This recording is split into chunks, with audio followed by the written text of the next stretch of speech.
had always liked hiking alone. There was a quiet thrill in it, the kind that made my pulse steady but alert. I liked the way the world felt removed, isolated, when you left trails crowded with other people and wandered into less traveled paths. The air seemed sharper, the silence heavier. That day, I had planned a route that wasn't marked on any standard maps, a stretch through a forested valley that cut between two small ridges.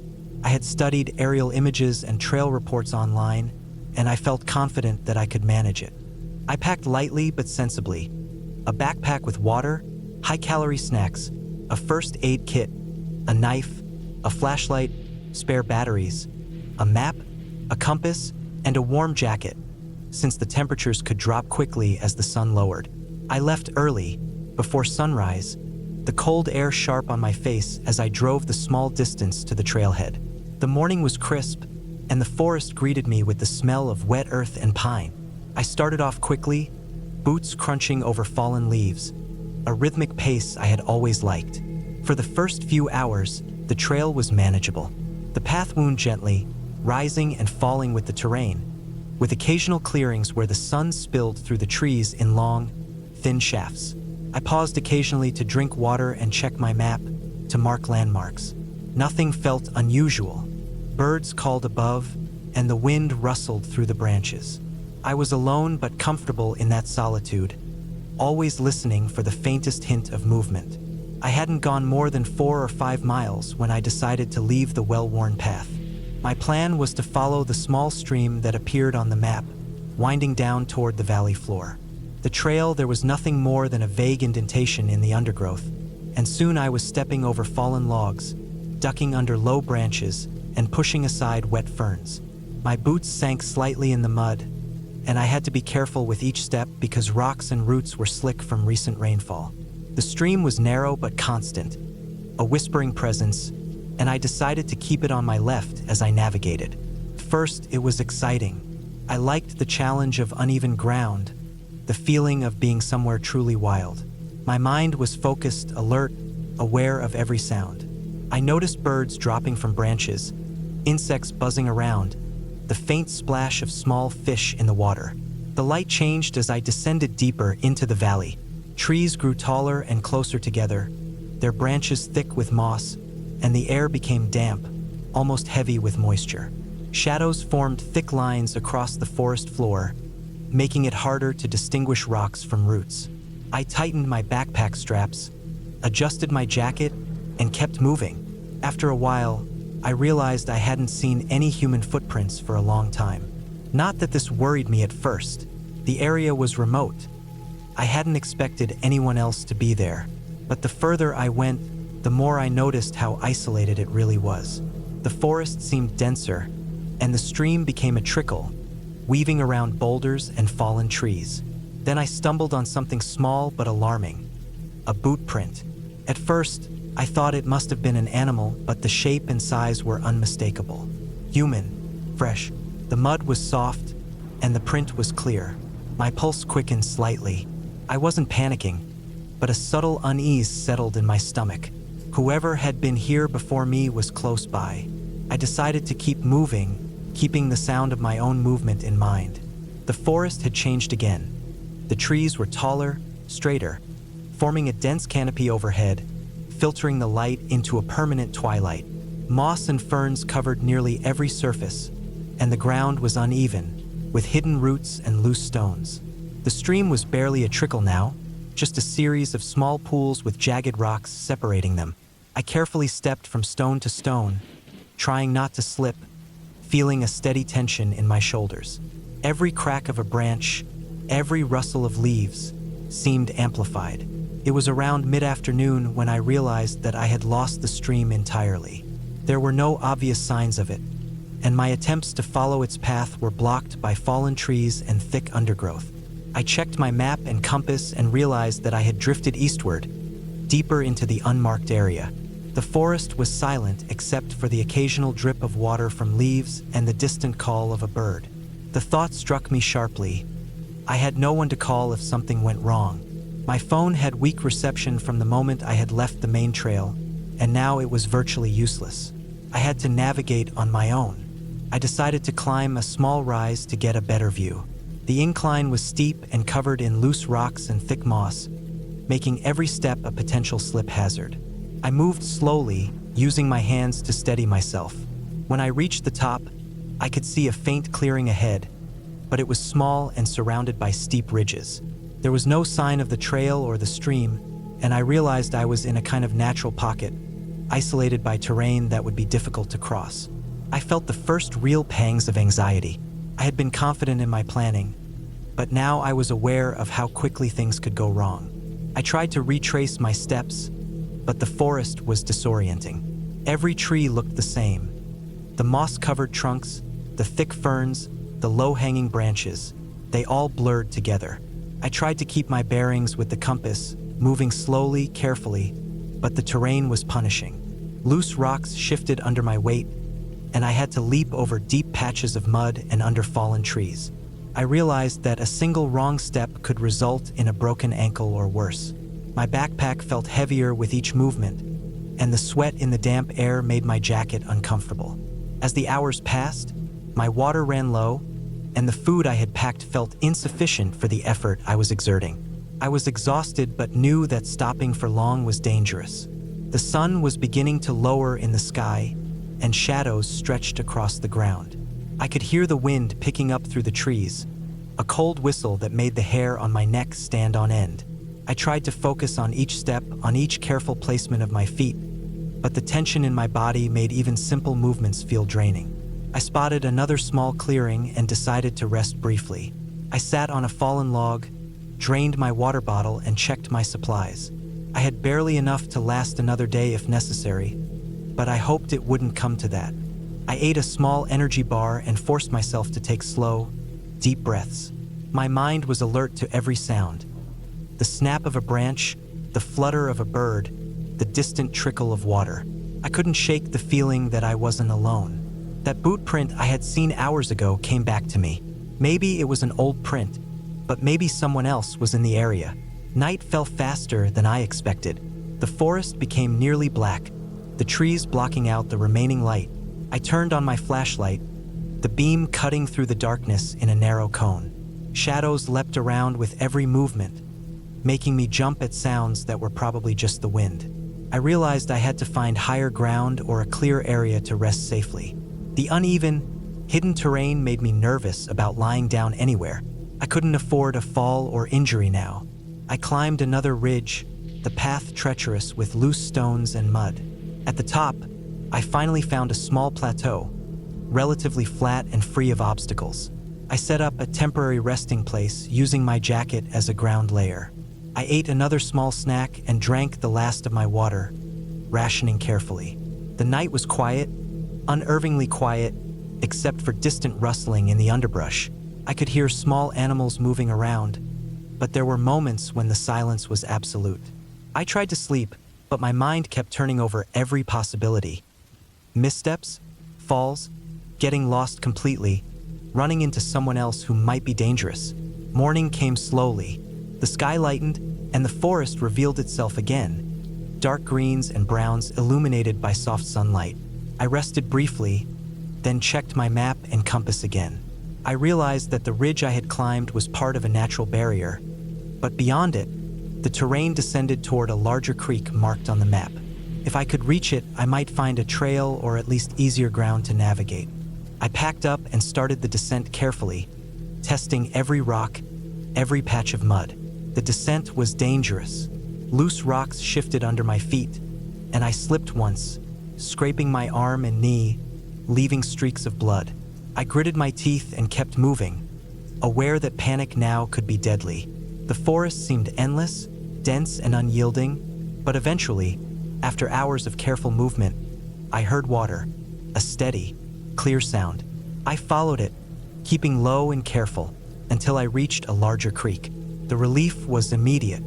The water ran clear and cold, and the terrain along the banks was flatter, covered with smaller trees and bushes. Following the creek downstream, I finally spotted signs of human activity. Faint footprints, the remnants of a small campsite, a discarded bottle. My hope surged. I knew that if I kept moving along the water, I could find a proper trail or road. I continued for hours.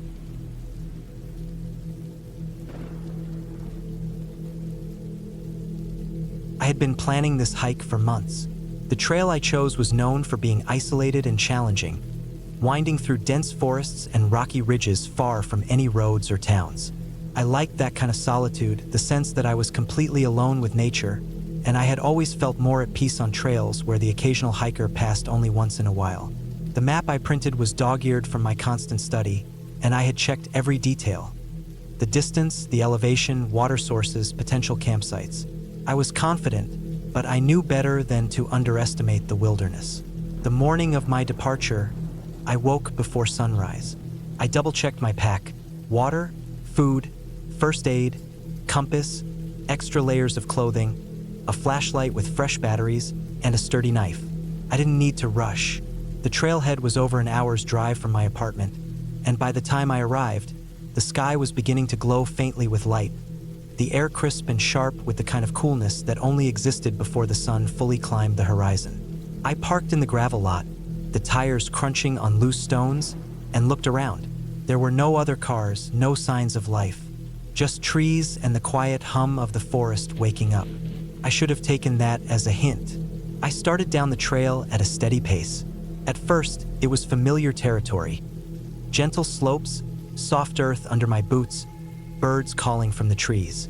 I moved deliberately, scanning the path ahead for roots or loose rocks, and occasionally glancing at the map to confirm my location. The first couple of hours were peaceful, almost meditative. I noticed the smell of wet soil, the faint scent of pine needles, and the distant sound of a stream running over rocks. My legs felt strong, my lungs steady, and I told myself that this was exactly why I hiked, to feel that sense of control and calm in the wilderness. After about 4 hours, the trail began to change. The forest grew denser, the underbrush thicker. The ground became uneven, slick with morning dew, and the narrow path wound sharply upward. Rocks and roots jutted out at awkward angles, forcing me to watch every step. I knew from the map that this section of trail led into a ridge area, where the views could be breathtaking but also the terrain dangerous. I tightened the straps on my pack and continued, paying careful attention to every foothold. By midday, I reached a plateau. The sunlight filtered through the trees in long, golden streaks. I paused to drink water and eat a small snack. From this vantage point, I could see the trail continuing to twist upward into a ridge line that disappeared into a wall of trees. I checked my map again. Everything seemed correct. I should have continued to the next campsite, which was supposed to be about 2 hours ahead. That was when the first uneasy feeling crept in. The forest around me seemed too quiet. Normally, I would hear birds, squirrels, the distant buzz of insects. Now there was silence, a deep, pressing quiet that felt unnatural.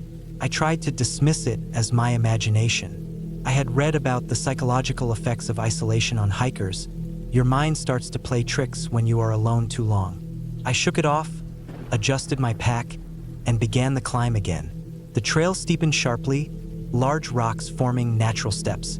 My legs burned, but I kept going, focused on each footfall. I knew I had to stay alert. That was part of hiking safely in remote areas, being present at every moment. About an hour later, I came to a section where the trail split. The map indicated only one correct path, but the markers were faint, almost faded completely. I hesitated, kneeling to examine the paint blazes on the trees. They were old and barely visible. I looked around, trying to spot any other hikers, but there was no one. The wind shifted slightly, rustling the leaves, but not a sound of animals, not a single bird. The silence had grown heavier.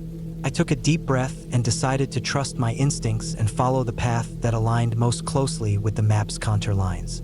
The terrain became treacherous. Loose rocks crumbled underfoot, and fallen trees created obstacles. I had to step over branches and scramble up slick boulders. My water bottle was half empty, and I realized I had eaten more snacks than I intended. I paused to rest, checking my map and compass again. Everything was as it should be, yet the path felt longer, the forest thicker. I began to notice subtle signs that the trail was less traveled than I thought. Broken branches, animal tracks that didn't match anything I recognized, and then something else. The ground ahead looked flattened, as though someone or something had recently passed through. My pulse quickened. I told myself it was just a hiker, but no human trail would have left such a path without a campsite nearby. I felt a flicker of unease but pushed it aside. By mid-afternoon, I realized I had lost sight of the sun. The forest canopy thickened, and the daylight filtering through the leaves was dim. My watch confirmed I had been hiking for over 6 hours. I had planned to reach the campsite by now, but there was no sign of it. Panic began to creep in. I paused, trying to calm myself, remembering basic survival rules. Stay put if unsure, make yourself visible, conserve energy. But the map told me I was only halfway to the next landmark. The thought of retracing my steps through this difficult terrain filled me with dread. Then it happened. I slipped on a wet rock, my pack shifting violently, and I landed hard on my left side. Pain shot through my shoulder and ribs. I grimaced and assessed the damage. Nothing felt broken, but the pain was sharp and persistent. My first instinct was to rest, but I knew that lingering too long could make it harder to continue, especially if night fell before I found shelter. I forced myself up, testing my weight on the leg that had taken most of the impact. It held, though uncomfortably. I started moving again, more carefully this time, testing each foothold. Hours passed.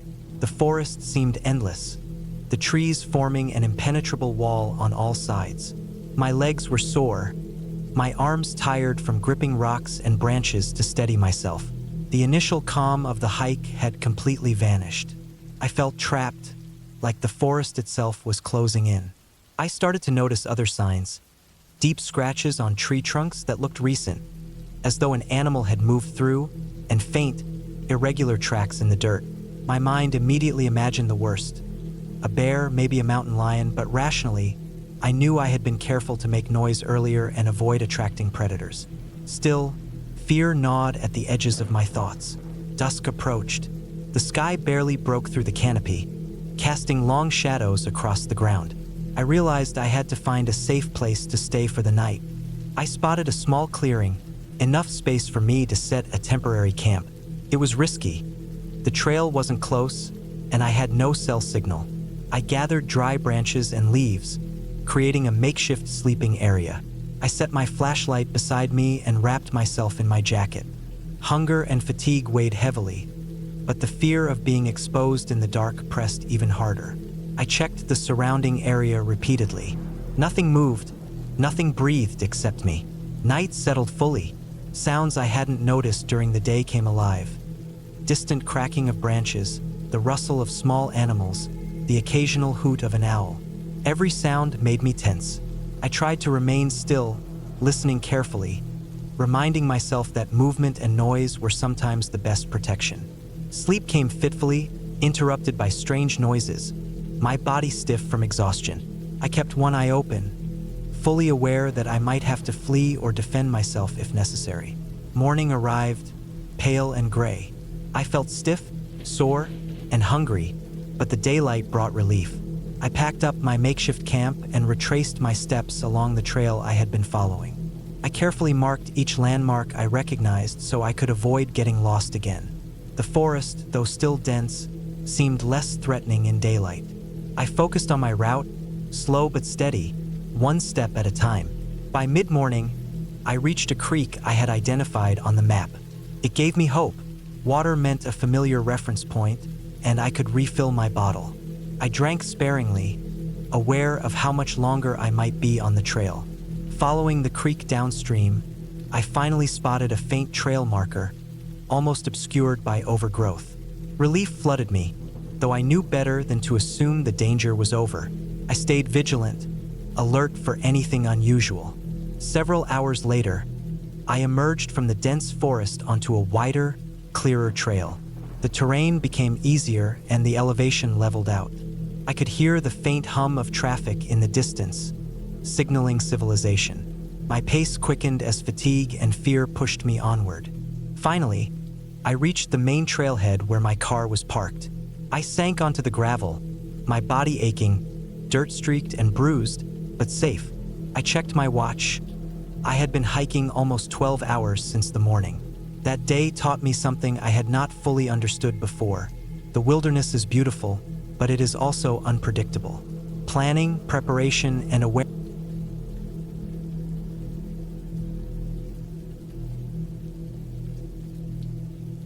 I had planned this hike for months. I had studied maps, downloaded trail guides, and packed every possible piece of gear I thought I might need. It was late summer, and I wanted one last real wilderness challenge before the weather turned. I chose a remote trail that cut through a dense mountain forest, a trail that promised solitude and distance from other people. I had done long hikes before, but this one was different. It was far less traveled, and the few posts I had read online mentioned that even seasoned hikers sometimes got lost there. That only made it more appealing to me. I liked being alone in nature, relying solely on my own skills, my own senses, and my own preparation. I started early, leaving my car in the small dirt parking area just as the sky was turning pink and gold with the rising sun. I carried a full pack: tent, sleeping bag, water filter, extra food, a first aid kit, and a compass. I had 2 full liters of water in bottles and a small but reliable stove. My boots were stiff but broken in, and I had layered clothes for warmth. As I began the trail, the early morning air was cool, smelling of wet soil and pine, and I felt energized, almost giddy with the quiet solitude. The trail wound upward through a thick forest, and the sun filtered through the leaves, creating moving patches of light and shadow on the ground. Birds called occasionally, and small animals rustled in the undergrowth, but other than that, the forest was silent. The first few miles went smoothly. I moved at a steady pace, stopping occasionally to drink water or take pictures. The trail was narrow and winding, occasionally overgrown with brush, but still marked with faded painted blazes. I kept track of my location on the map, measuring distance by the contour lines and markers. Everything was as expected, and I felt a quiet pride in my preparation. By mid-morning, I reached a small creek that crossed the trail. I refilled my water bottles after filtering, careful to remove any sediment, and then continued. The air was warmer now, and the humidity from the creek made my shirt stick to my back. I noticed a few small animal tracks in the mud, probably deer, and I took a mental note of the terrain for later, in case I needed to backtrack. The trail became steeper in the late morning, winding up through a dense stand of firs. My legs began to ache, and sweat soaked my back. I paused more often, resting on rocks and fallen logs, drinking water, checking my pack for snacks. Everything felt normal, until I noticed that the trail markers were becoming less frequent. There was a faint dirt path ahead, but it looked like fewer people had walked here in years. I felt a twinge of unease, but I told myself I was prepared. I had my compass and my map, and I had made notes about landmarks to watch for. Still, the forest around me was thicker, darker, almost oppressive, and I realized that the sounds of birds and insects had quieted. Even the wind seemed muffled by the density of the trees. I paused and listened carefully, my heart beating a little faster. There was nothing unusual, just the faint rustle of leaves, but my instincts told me to be cautious. I pressed on, determined to reach a small ridge I had identified on my map as a good spot for lunch. The incline grew sharper, and the trail became slippery with pine needles and loose stones. I slipped once and caught myself on a tree branch, heart racing, realizing how easily an injury could ruin this hike. I adjusted my pace, moving slowly but deliberately, testing every foothold before putting my weight down. My water was running low, and I rationed the last half-liter carefully. By early afternoon, I reached the ridge.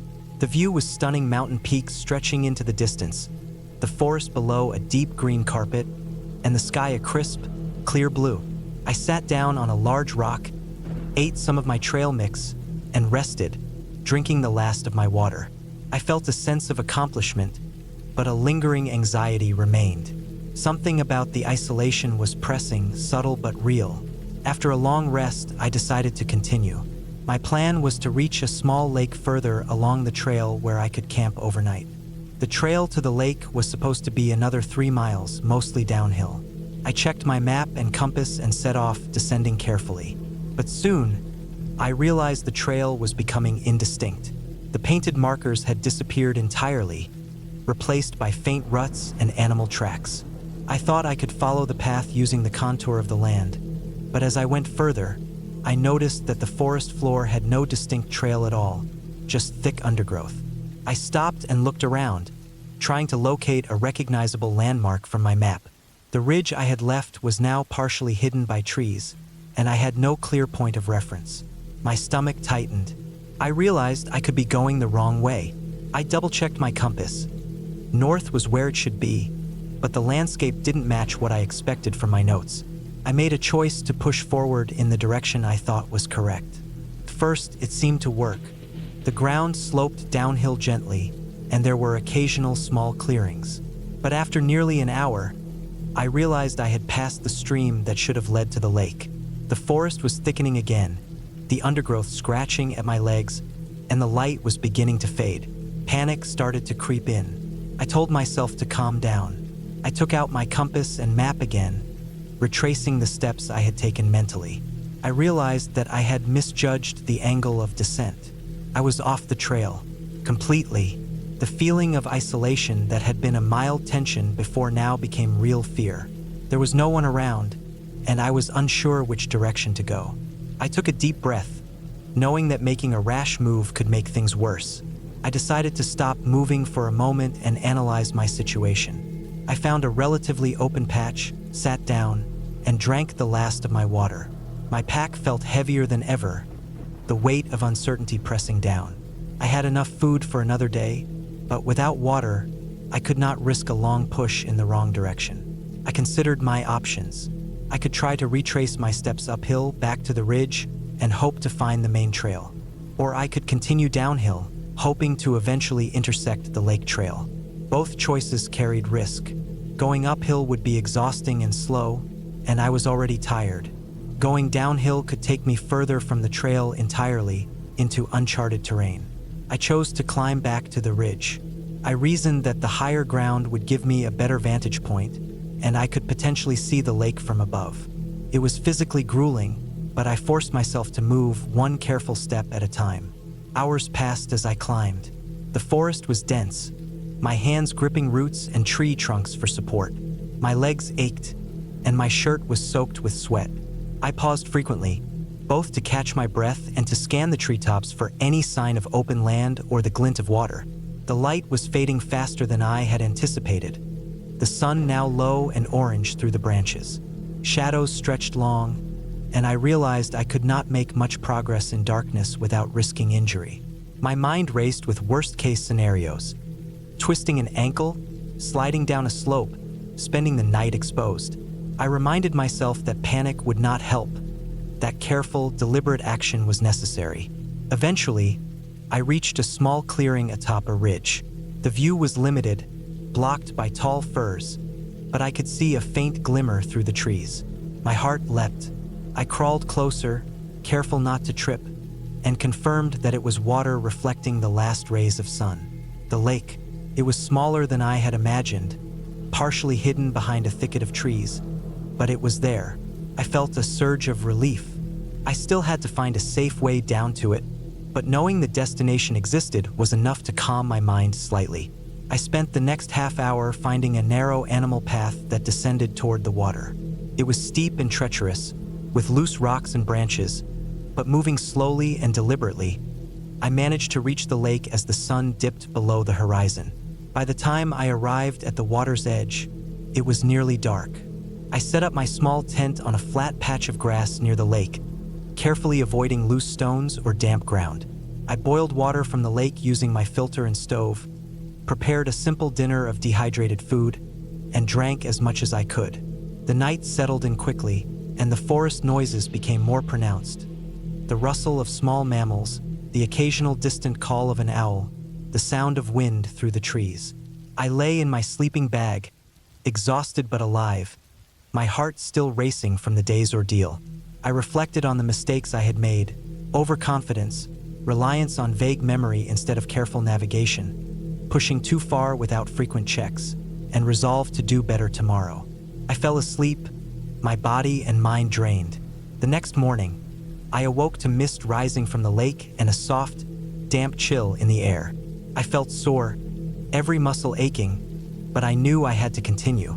I planned to follow the lake's outflow stream, which, according to my map, eventually met a larger trail that led back to civilization. I packed my gear slowly, taking care to leave the site clean.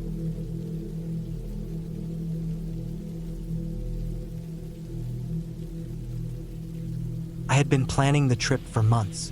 I was alone, and I wanted to hike a trail I had read about online, a stretch of rugged wilderness that few people dared to attempt. The trail was remote, a single path winding through dense forest, steep hills, and rocky terrain. According to the guidebooks and forums I had scoured, it was a challenging route but manageable for someone with moderate experience. I felt ready. I had done long hikes before and I knew my limits, or so I thought. I started early in the morning. The air was crisp, slightly damp from the overnight mist, and the forest was quiet, save for the occasional bird call. My backpack was heavy, packed with water, some protein bars, a first aid kit, and a few basic survival items. I had my hiking boots laced tightly, my jacket zipped up, and my map and compass in a waterproof case around my neck. I told myself repeatedly to stay calm and alert, to stick to the path and not take unnecessary risks.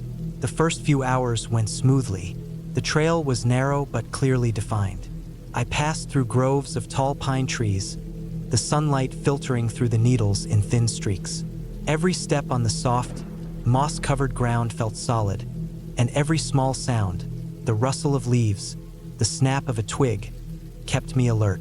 I tried to move steadily, keeping my pace consistent to conserve energy. By mid-morning, I reached a small stream. The water was clear and icy cold. I refilled my water bottle, took a moment to eat a bar, and rested briefly. I could see the path continuing upward from the stream. The trail became steeper, winding around boulders and through patches of thick underbrush.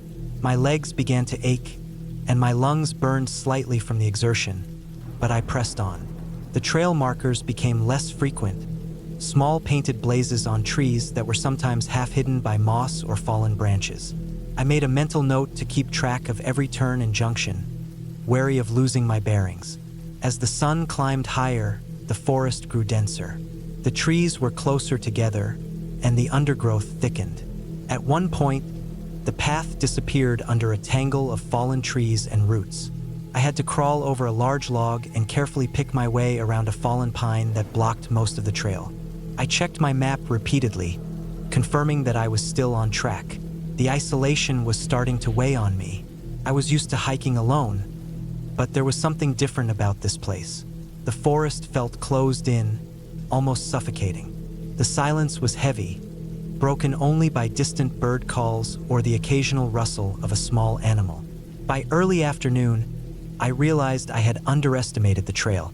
It was steeper than I expected, with jagged rocks jutting from the ground at odd angles. My boots slipped on loose gravel more than once. The sun was directly overhead, and although the trees offered some shade, the air was still thick and humid under the canopy. I could feel sweat soaking my clothes, and I tried to pace myself, taking small breaks to sip water and wipe my brow. I reached a point where the trail forked near a cliff edge. One path appeared to continue along the ridge, the other descending into a ravine. My map suggested I needed to follow the ridge, but it wasn't marked well. The trail there was barely visible, covered in leaves and branches. I carefully tested each step, probing with my trekking pole to ensure the ground wouldn't give way. The rocks were slick with moss in places, and I caught myself several times sliding on loose soil. I started feeling the first twinges of unease. Not fear, exactly, but the creeping awareness that the trail was more dangerous than I had imagined. I pressed on. Hours passed, and the ridge seemed endless. Every hill I climbed revealed another, steeper than the last. The forest began to thin, and I could see the valley far below, a patchwork of green fields and distant towns. It was beautiful, but it also emphasized how far I was from help. My phone had no signal. I hadn't seen another person since morning. I was fatigued, and I knew I needed to start looking for a place to rest for the night. According to my plan, there were supposed to be a few small clearings along the trail where I could set up my tent, but the forest floor was uneven, covered in roots and rocks. I finally found a small, relatively flat area near the base of a massive tree. I set down my pack and started preparing my shelter. As I worked, I kept scanning the surrounding area. Every sound seemed amplified: the rustle of leaves, the crack of a distant branch. The isolation was starting to get to me in a way I hadn't anticipated. That evening, as I ate a meager dinner of trail mix and a protein bar, I realized I had made a mistake. I had planned to cover more distance today than my body was capable of, and I had misjudged the terrain. My legs were sore, my ankles stiff from the uneven ground, and my back ached from carrying my pack. I tried to focus on setting up camp as quickly as possible, keeping my mind on practical matters. Secure the tent, prepare the sleeping area, and conserve water. Night fell, and the forest became an entirely different place. The darkness was thick, and the sounds of the night seemed exaggerated. Small animals scurried through the underbrush, and I could hear the distant calls of owls. I lay in my sleeping bag, trying to rest, but sleep was elusive. Every small sound made me tense.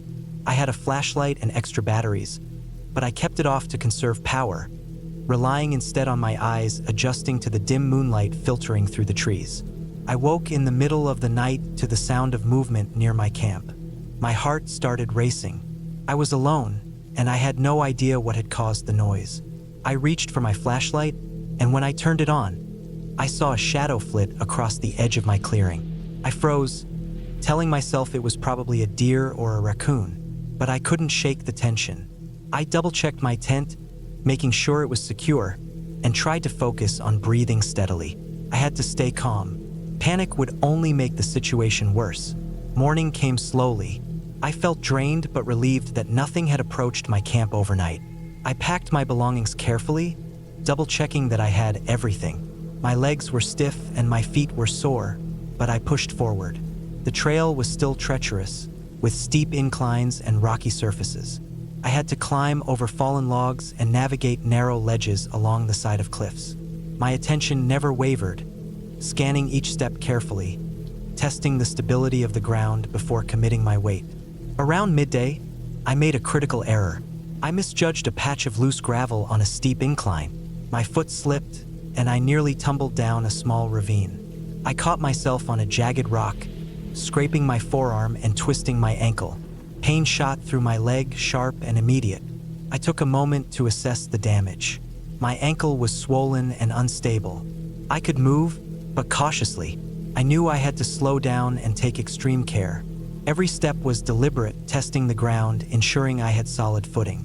By late afternoon, I realized I had underestimated how far I still had to go. The trail twisted into denser forest, and the terrain became more rugged. My ankle throbbed with every step, and my energy was waning. I took frequent breaks, sitting on rocks or tree roots, drinking water, and eating small snacks to maintain strength. The isolation was pressing down on me more heavily than ever. I thought about the possibility of not finding the trail again if I got disoriented. My map was reliable, but in this dense, twisting forest, it was easy to miss a turn or take a wrong step.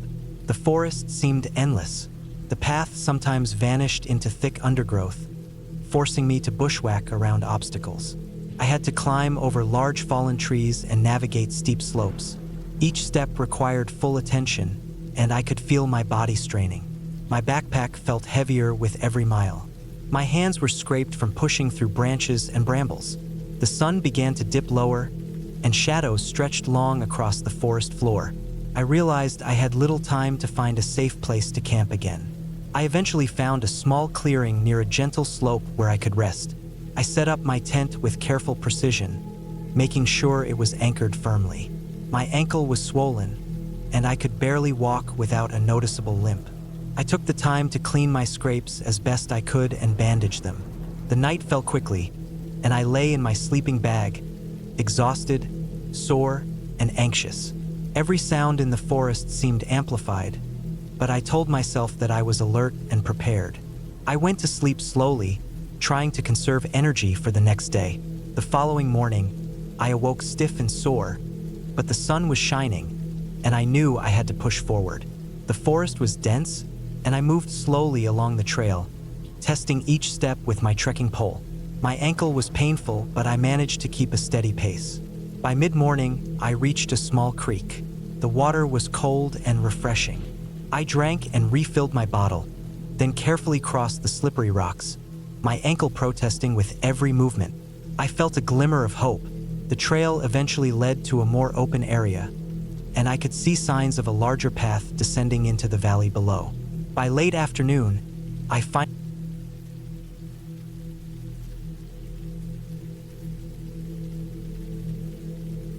had been planning this hiking trip for months, mapping out every detail, reading trail reports, checking weather forecasts, and packing every piece of gear I could think of. I was drawn to this particular area because it promised solitude, rugged terrain, and a sense of isolation I rarely found in my usual life.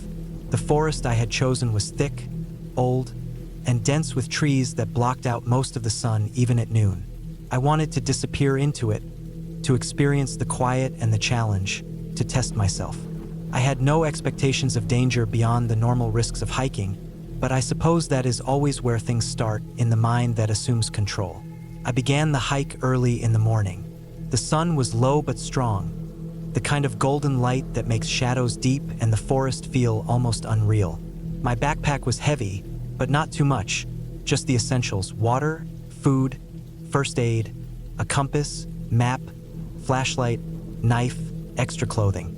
I had my boots laced tight, my hat on, and my mind set to the trail. The path started well marked, wide enough for one person at a time, lined with ferns and fallen branches.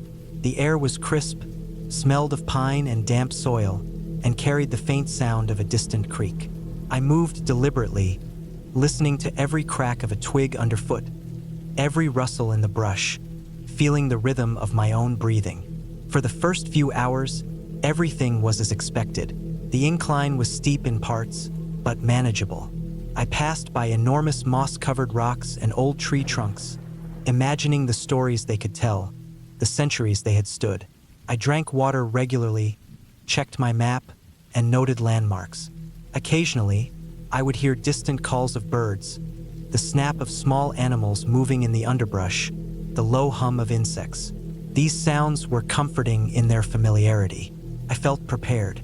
Around midday, I reached a point where the trail split. According to my map, one path led up a steep ridge and another descended toward a creek that was marked as a seasonal water source. I debated briefly, thinking I should take the ridge to gain higher ground and see the terrain ahead. That decision marked the subtle shift from cautious adventure to precarious risk. The ridge path was less maintained, covered in loose soil and jagged rocks, and the incline was much sharper. I should have turned back at that point, should have reconsidered the fact that the trail was barely visible and signs of other hikers were sparse. But I didn't. My curiosity overruled caution. The path became narrower as I climbed, the roots of trees creating a natural obstacle course, stones sliding underfoot. My boots gripped the dirt, but occasionally I would catch a toe on a hidden root and stumble slightly. I began to notice that the forest grew quieter. Bird calls were distant or absent, and the wind through the higher trees sounded different, sharper, more echoing. I told myself it was just the change in elevation, the natural silence of a remote forest. My pace slowed, each step deliberate, but I felt an odd tension growing in my chest, a sense of being watched that I couldn't explain. By mid-afternoon, the ridge leveled out slightly, and I stopped to catch my breath. The view was spectacular. A sea of trees stretching out below me, rolling hills, and the faint outline of mountains in the distance. I took a few photos, drank more water, and pulled out a snack. As I ate, I noticed a faint sound in the distance, almost imperceptible, like movement among leaves. I paused, held my breath, and listened. It stopped. I rationalized it as a deer or some other animal moving unseen. Still, I packed my things and continued, feeling an undercurrent of unease I tried to ignore. The next section of the trail became treacherous. The ground was uneven, wet from a recent rain, and the rocks were slick. I had to move carefully, testing each step, using my hands to stabilize myself against trees and boulders. One misstep could have resulted in a serious fall, and I knew it. I was alone, miles from any road, with no one to help if something went wrong. As I rounded a bend, I saw the trail ahead partially collapsed. Rocks had tumbled down the slope, leaving a gap of maybe 5 feet. My heart raced. I examined it carefully, testing the edges. I could cross, but it would require slow, careful movements and a good deal of balance. I decided I had no choice. I couldn't turn back the way I came without losing hours. I inched across, gripping the sides of the slope for support. My boots slipped on loose gravel once, and my heart jumped. I froze, breathing heavily, then moved again, inch by inch. When I reached the other side, I sat down, shaking from adrenaline and fear. I realized then that the forest was no longer just a scenic backdrop. It was an active, indifferent force. Every tree, rock, and shadow carried the potential for danger. I had underestimated it. The hours wore on, and the sun began to dip toward the horizon. Shadows stretched long across the forest floor, deepening the sense of isolation. I knew I had to consider stopping soon. Finding a safe spot to camp before darkness made the trail impossible to navigate. But the forest offered no easy options. The ridge was too exposed, the slopes too steep, and the trees too close together for a flat clearing. I pressed on, hoping to find a suitable place. As the light dimmed, I realized I had lost sight of the trail markings entirely. I checked my compass and map repeatedly, but the dense trees obscured everything. Every direction looked the same. I walked in what I thought was the right direction, but the further I went, the more disoriented I became. Panic began to creep in. My chest tightened, my hands trembled, and I felt the sweat on my back despite the cool air. I told myself to stay calm, to think logically, but the reality was terrifying. I was alone, lost in the wilderness, with night approaching. I tried to retrace my steps, marking trees with small sticks and stones to track my path. Hours passed. Darkness came faster than I expected, and soon I was moving blindly, guided only by my flashlight, which cast small, weak beams onto the immediate area in front of me. Every snap of a twig, every rustle of leaves sent jolts of fear through me. I could no longer hear the distant creak I had used as a reference earlier. The forest felt endless, a labyrinth of shadow and sound. I stumbled into a shallow depression and fell hard, scraping my knee and elbow. Pain shot through me, but I forced myself to stand. I realized then that I needed shelter, some kind of protection for the night. I spotted a cluster of trees forming a small natural alcove and crawled inside, arranging my backpack and jacket to shield myself from the damp ground. I ate a bit of food, drank water, and tried to calm my mind. Sleep was impossible. The fear of falling or being injured, the uncertainty of my location, kept me alert. Every sound, an animal moving, the wind shifting, a branch cracking, felt magnified in the dark. At some point, I realized the temperature was dropping rapidly. I huddled in my jacket, using my backpack as extra insulation. My thoughts were scattered. I reviewed every decision that had led me here, the ridge path, the lack of proper daylight planning, the insistence on going further despite warning signs. I knew I had been reckless. I also knew I had to survive until morning, when visibility would allow me to find my way back to the main trail. When dawn finally came, it was gray and foggy. The forest looked different in daylight, less threatening but still alien. I slowly got up, checked my injuries. They were minor, scrapes and bruises, and assessed my situation. The trail was still invisible. I knew I had to find water and some kind of recognizable feature. Using my compass and the faint sun, I began moving cautiously. Hours passed as I picked my way through trees, constantly checking for any sign of the main trail. Hunger and thirst began to gnaw at me. I rationed my remaining food carefully and sipped water sparingly. Mid-morning, I heard the faint sound of running water. Relief surged through me. I moved toward it, careful to stay on my feet over slippery stones and roots.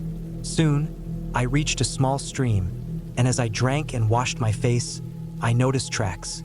Human footprints leading upstream. My heart raced with hope. I followed the tracks slowly, trying not to make noise but eager to find another hiker or a trailhead. The stream eventually led to a wider creek, And there, barely visible through the trees, I saw remnants of a trail marker, a faded, broken signpost. I followed the trail as it grew more distinct, eventually leading me down a gradual slope that opened into a familiar path marked clearly on my map. I could see a road in the distance. My relief was immense, but I moved cautiously, aware of my fatigue and the potential for further accidents. After several more hours, I finally reached the parking area where I had started. My legs were sore, my body exhausted, but I was alive. The experience left me shaken. I had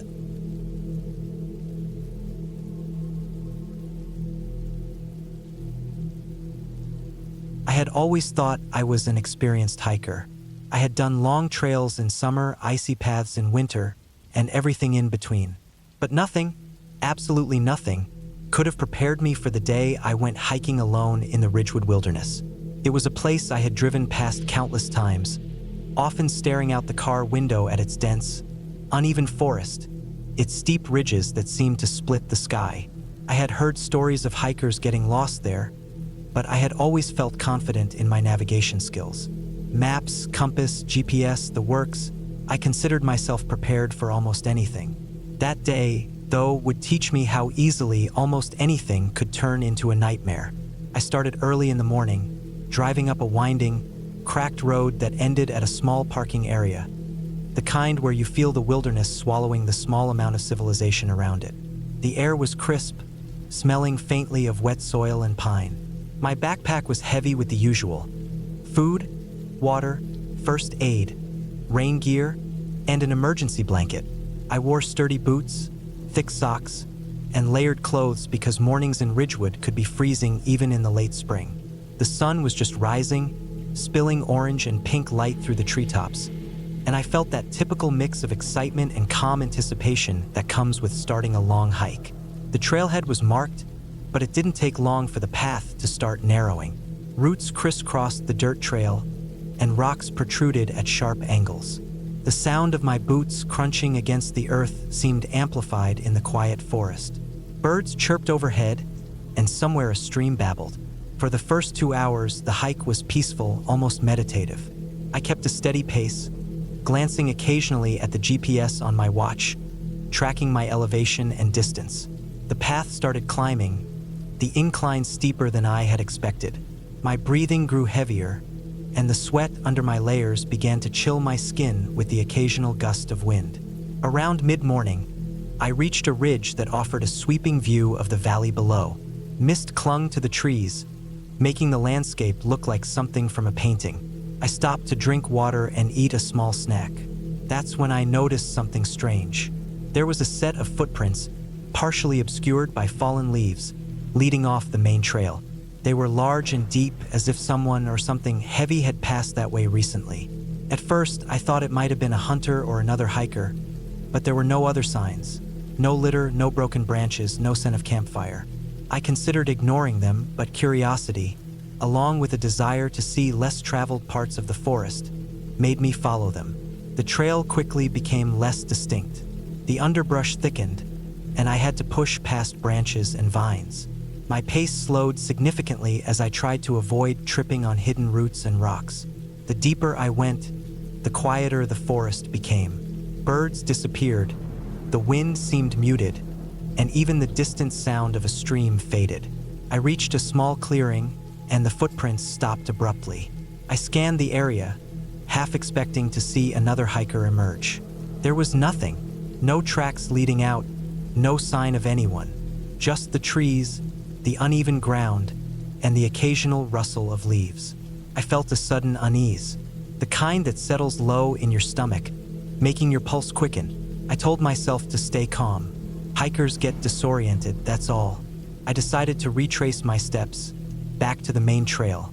That's when I realized I had no idea exactly which direction I had come from. The clearing looked almost identical from all sides. My compass said I should head north to return, but the terrain was misleading. Slopes dropped off suddenly, roots tangled underfoot, and thick bushes blocked easy movement. I spent the next hour trying to find the trail, scanning the forest floor for markers or signs.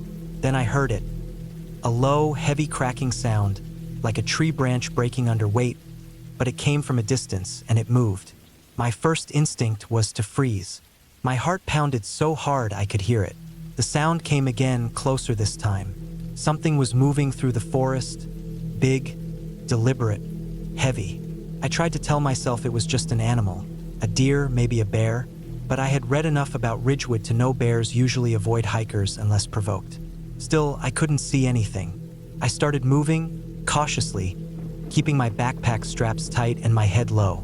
My legs ached, my boots heavy in the mud, but I forced myself to keep moving toward what I hoped was the ridge trail. The cracking followed intermittently. Every time I stopped, it stopped. Every time I moved, it started again. There was no pattern, only an unnerving sense of being watched, stalked. After what felt like hours, though it was only about an hour and a half, I stumbled onto a faint path. I almost cried with relief. It wasn't the main trail I had started on, but it was a path. I followed it, hoping it would lead somewhere familiar. The path twisted, narrow and uneven, with overhanging branches scraping my backpack. The sun was high now, casting shifting shadows that made the forest seem alive in a way I had never noticed before. Then the sound came again, louder this time, unmistakable. Heavy footsteps, deliberate and moving in my direction. I froze. My mind raced. I had my whistle, my pepper spray, my knife, but I hadn't trained for this. The footsteps were not random. Someone or something was following me. I kept walking, trying to appear calm, forcing my mind to consider realistic possibilities. Maybe another hiker, maybe a hunter, but my gut told me otherwise. The steps were too heavy, too deliberate, matching mine but not my pace exactly. Panic rose in waves. My legs ached, my chest burned, my hands trembled. I remembered the GPS and checked my location. I was at the far edge of the map trail system. From here, the nearest marked trail was over 2 miles away, and the terrain was steep and uneven. I had no choice but to keep moving, quietly, trying to put distance between myself and whoever or whatever was following. I climbed a small ridge and found a stream. Water. My throat was dry from fear and exertion. I knelt to drink, careful to keep my back to the trees and my eyes scanning constantly. While drinking, I noticed fresh footprints in the mud along the bank. Large, heavy, human. Someone had been here very recently, and judging by the size, they were much bigger than me. My stomach sank. Whoever it was, they were strong and possibly dangerous. I moved quickly along the stream, hoping it would lead me back to the main trail. Every snap of a twig, every rustle of leaves made me flinch. I began to hear a faint whistling, low, almost melodic, but eerie, not friendly. The sound echoed in my ears, setting my nerves on edge. I told myself to focus, keep calm. Fear could make mistakes fatal here. Hours passed, or maybe it was less. Time became meaningless. The sun dipped lower, casting long, threatening shadows. My legs were shaking, my feet blistered, and my throat raw from thirst. I started looking for a place to hide, somewhere I could rest without being seen. I found a small overhang between 2 boulders near the stream, crouched down, trying to make myself small, silent, invisible. My eyes scanned constantly. The footsteps grew more distant. Relief and tension warred in my chest. I forced myself to rest for a few minutes, ate a small portion of my remaining food, and drank cautiously from my water bottle. When the light finally began to fade, I realized I had to move again. Darkness in Ridgewood could be fatal if you were lost. I oriented myself by memory, trying to head in the general direction of where I thought the trailhead was. I had no choice but to follow the contour of the stream, climbing carefully along slippery rocks and mud, constantly glancing over my shoulder. Night fell fully. I had a small headlamp, but it was almost useless against the dark, dense forest. My pace slowed, each step measured and deliberate. The footsteps hadn't returned, but I couldn't tell if that meant the danger had gone or if I had simply outrun it. I kept reminding myself of survival basics: water, energy, warmth. I needed shelter. I needed safety. Eventually, after what felt like endless hiking, I saw a faint reflection in the distance. My car. My heart leapt. I had made it back to the edge of the trail system. The last stretch was a steep, gravelly decline to the parking area, and my legs screamed with fatigue. I stumbled, twisted an ankle slightly, cursed silently, and pressed on. The thought of being safe in the car kept me moving faster than I should have, ignoring pain, ignoring the risk of falling. I reached the car as the moon rose high, silver light spilling over the cracked asphalt. I locked the doors, slid inside, and leaned back with a trembling sigh. The backpack thumped beside me. My heart was still racing, but I was alive. I sat there for a long time, drinking water, eating the last bits of food, trying to calm my shaking hands.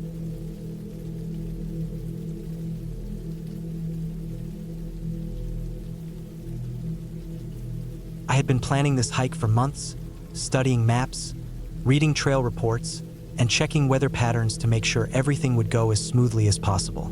I had chosen a remote section of the mountain range that few hikers ventured into, a place where the trails were rough and poorly marked, and the forest grew thick and unwelcoming.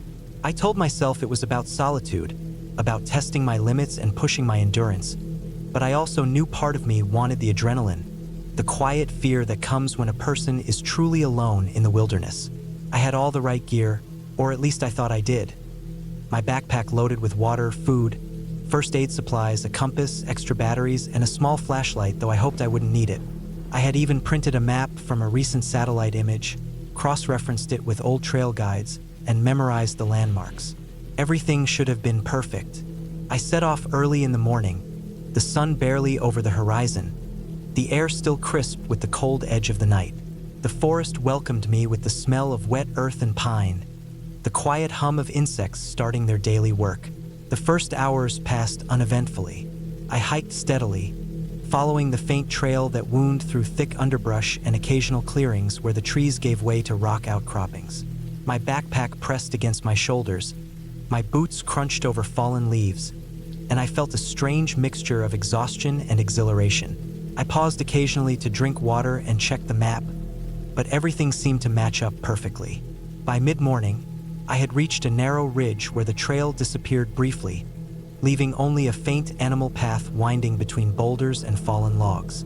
The slope dropped sharply to my left, a mix of loose dirt and jagged rocks, and I had to be careful with every step. The sun had climbed higher, casting dappled light through the canopy and warming the forest floor. I remember noticing how quiet it was, almost unnervingly so. No birds sang, no wind rustled the leaves. It was the kind of silence that makes a person hyper-aware of every crack and snap beneath their feet. I kept going, trying not to think about how isolated I was. The trail grew harder to follow as I descended a small valley, the trees closing in above me. At one point, I slipped on a wet rock and fell hard on my side, scraping my arm and twisting my ankle slightly. The pain shot through me, sharp and immediate, but I kept moving, knowing that panic wouldn't help. I cleaned the scrape with a bottle of water from my pack, applied a small bandage, and wrapped my ankle tightly. My heart was pounding, not just from the physical effort, but from the sudden awareness that if something worse happened, I was very far from help. As I continued, the forest seemed to close in around me even more. The air grew heavy with moisture, the ground uneven and slick with mud. I passed a small creek, its water brown and murky, and decided to refill my bottle.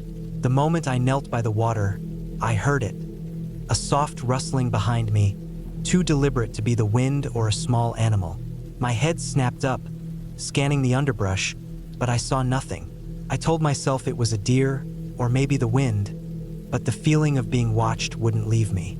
My pulse quickened as I grabbed my pack and continued, trying to keep calm. By early afternoon, the trail became almost non-existent.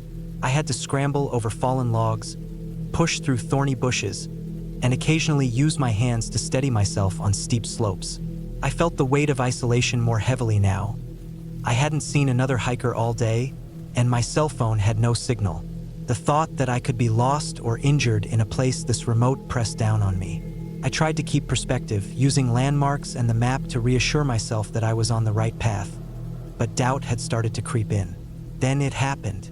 I stepped onto a section of loose gravel on a narrow slope, and the ground gave way under my weight. I tumbled down a short incline, hitting rocks and tree roots, my backpack twisting violently. When I finally came to a stop, I lay there, dazed, my shoulder throbbing and my ankle screaming. I took a moment to breathe, listening to my own ragged breaths and the quiet forest around me. My hands were scraped, my shirt torn, and I could feel a bruise forming across my ribs. I sat up slowly, testing my ankle. It hurt sharply with any movement, but it seemed stable enough to continue if I was careful. I knew I couldn't stay where I was. Night would come, and with it, danger. I forced myself to stand, leaning heavily on a sturdy branch, and began picking my way down the slope, step by cautious step. Every movement hurt, but I kept reminding myself to breathe and stay focused. The forest seemed darker now, as if it were swallowing the sunlight. My sense of direction faltered. Every hill and tree began to look the same. My anxiety rose, and I realized that even a minor misstep could send me tumbling again, possibly much worse this time. Hours passed, though it felt like days. I stumbled over rocks, pushed through thick brush, and occasionally paused to drink water or catch my breath. Shadows grew long, stretching across the forest floor, and the air cooled sharply. I realized I had underestimated the time it would take to reach the next clearing or trail marker. The sun dipped low, and I started to think seriously about finding a place to stop for the night. I had no tent, only a small emergency blanket and my jacket.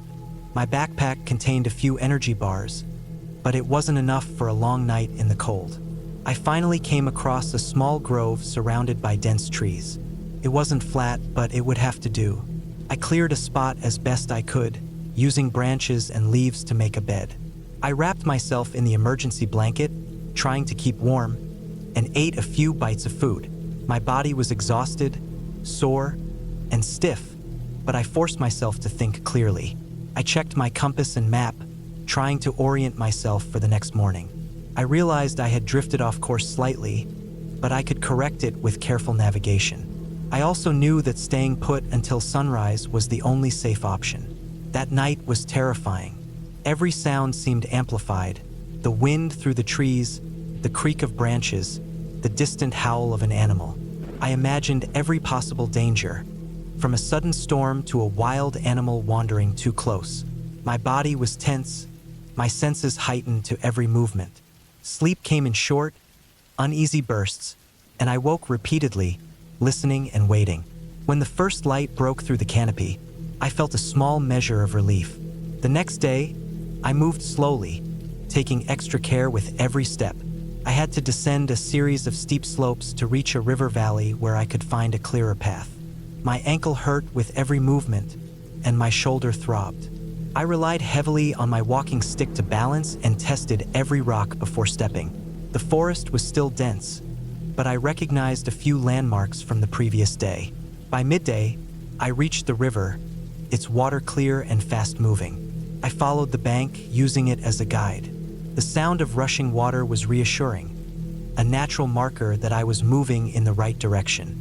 By late afternoon, I finally spotted the edge of a maintained trail through a break in the trees. I couldn't believe my eyes. After hours of grueling, careful movement, I had reached civilization, or at least the first sign of it. My legs trembled, my hands were scratched and dirty, and I could barely lift my backpack, but the sight of the trail filled me with relief so intense it brought me to tears. I followed it carefully, each step bringing me closer to the trailhead where my car was parked. By evening, I emerged from the forest completely exhausted, bruised, and sore, but safe. I collapsed against my car, breathing deeply, and for the first time in over 24 hours, I allowed myself to relax. I checked my phone signal. There it was, a single bar, and called a friend to let them know I was okay. I sat there for a long time, reflecting on how fragile life could feel in the wilderness, and how quickly a hike meant to test endurance could turn into a near disaster. I promised myself I would respect the forest more, plan more thoroughly, and never underestimate the power of nature. By the time I drove home, the pain and exhaustion were overwhelming, but so was the sense of achievement. I had survived, fully aware of my vulnerability, and I had learned lessons that no book or map could teach. The scars on my body and the soreness in my muscles were reminders, but they were also badges of survival. I slept deeply that night, every part of my body aching, but safe in my own bed, the terror of the forest behind me, replaced by a profound respect for its power and my own resilience. From that hike onward, every trail I walked, every forest I entered, carried with it a heightened awareness, a deeper understanding of danger, and a sharper sense of humility. I realized that the wilderness isn't just a place of beauty and adventure. It's a place where mistakes are punished and respect is required. I had faced fear, pain, and isolation, and I had emerged stronger, more cautious, and grateful.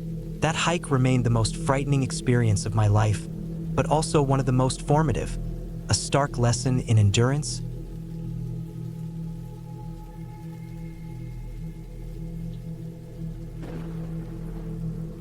I had been planning the hike for months. It wasn't a particularly famous trail, and most people in my town had never heard of it. That was one of the reasons I chose it. I wanted solitude, a sense of challenge, and the chance to experience the raw, untouched side of the mountains. I had read maps, studied topography, and even looked up local wildlife reports. Everything suggested that while the trail was difficult, it was manageable, and the danger mostly came from nature itself, not from other humans. I packed my backpack carefully: water, energy bars, a first aid kit, a flashlight with extra batteries, a compass, a detailed topographic map, a sturdy knife, and a small emergency blanket. I had also brought a whistle and a basic signal mirror just in case. I told myself I was prepared, and I like to think I was. I had hiked smaller trails alone before, but nothing this remote. The morning I left, the air was crisp, almost biting. The sun had barely risen, casting long shadows across the parking lot where I left my car. I loaded my pack onto my shoulders and double-checked everything. The weight felt good, reassuring, like armor. The trailhead was unmarked, just a narrow path leading into thick forest, but I had a clear sense of direction. At first, the hike was peaceful. The soft crunch of dirt and leaves under my boots, the distant murmur of a stream, the occasional rustle of squirrels or birds, everything felt alive but calm. I moved at a steady pace, glancing at my map and checking landmarks against the terrain. The forest was dense, the trees tall and close together, and the occasional patch of sunlight that broke through the canopy felt warm on my skin. I knew I was still close to the edge of civilization, but the trail already demanded attention. Roots, rocks, and fallen branches made each step deliberate. By midday, I had climbed several hundred feet. My water bottle was nearly half empty, and I paused to drink and eat a protein bar. I sat on a large rock, looking out over a small valley below. The view was beautiful, almost meditative, and for a moment I forgot the reason I was hiking alone, to push myself into the unknown. I checked my map again. The next section of trail was supposed to be narrower and steeper. That didn't bother me. I liked steep climbs. What did bother me was how quickly the forest seemed to change. The trees were thicker, the underbrush harder to navigate, and the sounds of wildlife had grown quieter. It was as if the forest itself was holding its breath. I shook the thought off.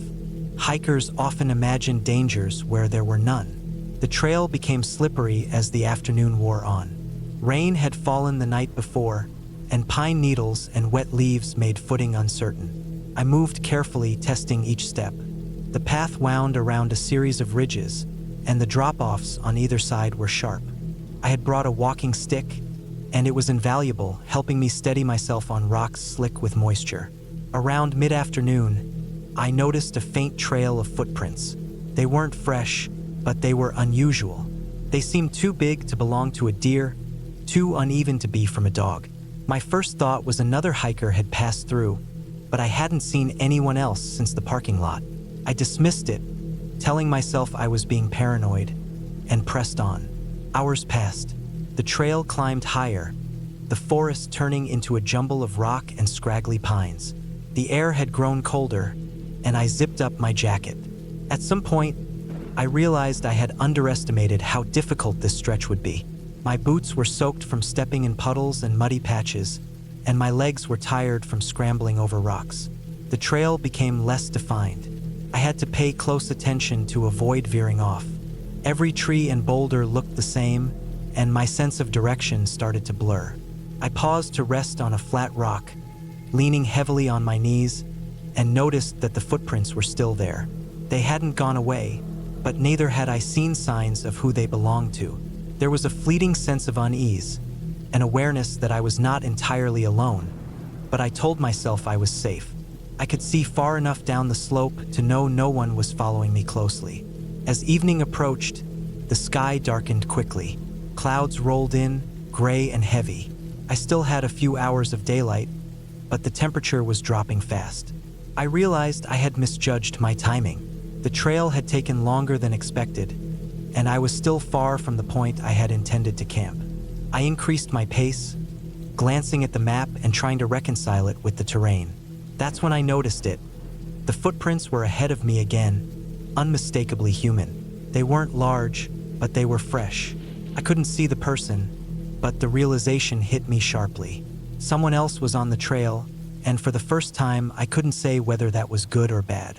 The thought tightened around my chest. I was in a remote area, miles from any road or signal. The forest was thick, and if this person had bad intentions, I would have no help. I debated whether to backtrack, but retracing steps on steep, slippery ground in diminishing light seemed equally dangerous. I decided to keep moving forward. I told myself the most likely explanation was another hiker, maybe even someone lost like me. I rationalized each step, focusing on the crunch of leaves under my boots and the rhythm of my breathing. But the sense of being watched grew. Shadows lengthened unnaturally between the trees, and every rustle sounded amplified. I checked my compass and map repeatedly. My heart rate accelerated not just from the climb, but from the awareness of another presence. Night fell faster than I expected. Within minutes, darkness enveloped the forest. I had a flashlight, but its narrow beam only reached a few feet ahead. I moved cautiously, every step deliberate. That's when I heard it, a faint cracking of branches behind me. I froze, holding my breath. Nothing moved in the darkness, and the sound stopped. I convinced myself it was just the terrain settling or an animal, but my instincts screamed otherwise. I increased my pace, careful not to slip on rocks and wet leaves. The path was now almost invisible, and the forest closed in around me. I was surrounded by the smell of wet earth, moss, and decaying leaves. The sound of my own breathing felt unnaturally loud. Hours seemed to stretch as I stumbled along.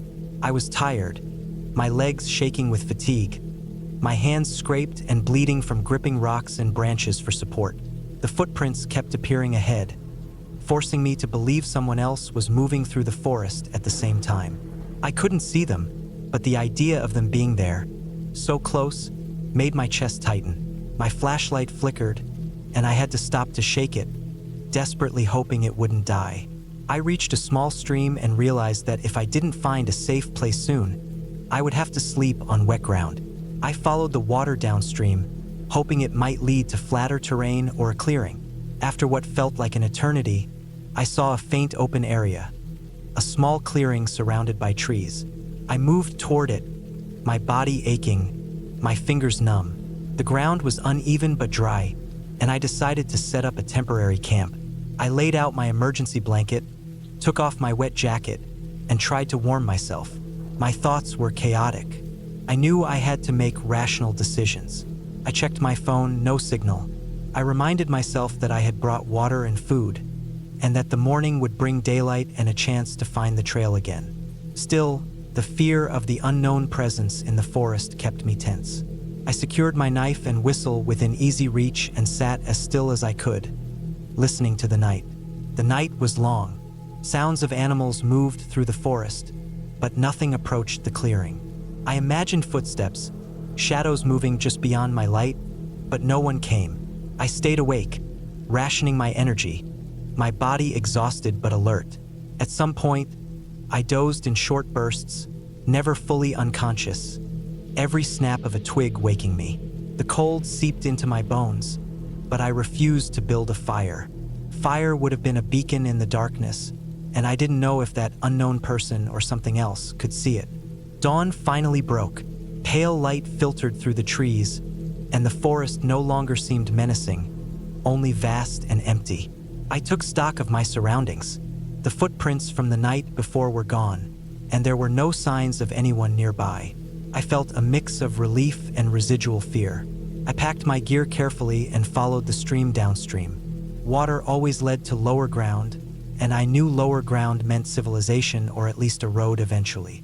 The forest gradually thinned, and after hours of slow hiking, I saw the first signs of a worn dirt path. My steps felt lighter, and my confidence grew. I wasn't out of danger yet, but I had direction and daylight. By midday, I emerged from the forest onto a small service road. My legs were scratched, my clothes muddy, and I was dehydrated, but I was alive and out of the worst of it. I followed the road, knowing it would eventually lead to a town or parking area. Hours later, I found my car where I had left it.